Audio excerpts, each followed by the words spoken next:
In the last episode, we built a working MCP app from scratch, a dice roller that renders as an interactive card inside Claude Desktop. In this episode, we're going to slow down and look at exactly what's happening under the hood. How Claude Desktop finds and talks to the server, what comes back over the wire, and how that turns into a clickable UI in the chat. MCP actually supports two transports. SDDO is local. Claude Desktop launches the server as a child process on your machine and talks to it over standard input and output. That's what we built. But there's also streamable HTTP, a remote MCP server running on someone else's infrastructure, a company's cloud, a SaaS product that Claude Desktop talks to over the network instead, usually authenticating with OAuth. In Claude Desktop, local servers go in the config file, remote ones get added as custom connectors in settings. Everything we're about to walk through, the tool declaring a UI resource, the sandboxed iframe, the handshake, works identically either way. Local versus remote is only about how Claude Desktop reaches the server, not about how the UI renders. Claude Desktop doesn't connect to our server over a network, it launches server. Pi as a child process and talks to it over stdin and stdout. Every message in both directions is one line of JSON RPC. And notice there are two separate channels here, Claude Desktop to server.py over stdo, and Claude Desktop to the sandboxed iframe over post message. The iframe never talks to our Python server directly. The host always sits in the middle and mediates everything. That's the security boundary. 5 request types, 5 response shapes. The two that matter most.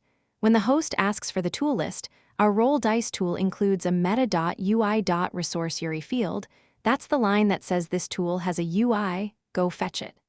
And when the host reads that resource, it comes back with a MIME type of text HTML profile MCP app. Those two signals together are what tell Claude Desktop to render this as an interactive card, instead of just printing text.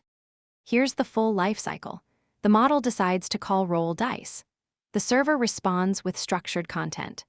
The host notices the tool declared a UI resource, fetches it, and renders it in a sandboxed iframe. The iframe then initializes itself by sending a UI initialize message to the host over post message. The host responds with context like the current theme.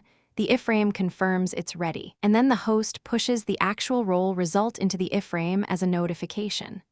Notice the app didn't ask for that result, the host just delivered it, because it already knew this was the tool call that triggered the render.